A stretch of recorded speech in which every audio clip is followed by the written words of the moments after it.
So yan, good evening po sa ating lahat.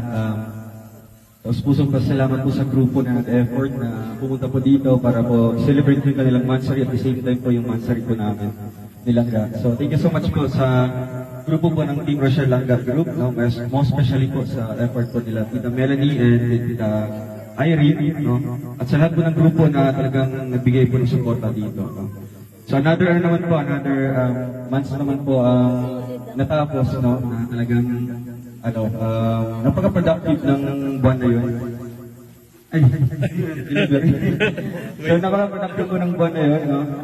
Syempre, daming mga pinagdadaanan namin sa isang buwan na ito, sa buwan ng October. Kaya nasabi namin malayo na yung narating namin, although 8 months na rin pala. Pero ang dami na pong mga lessons na nalilearn namin, na acquire namin, lahat ng mga payo ng mga kasamahan natin dito.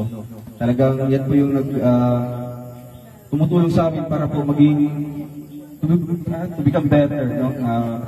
Although hindi man perfect yung namin, sometimes may mga may mga konting misunderstanding.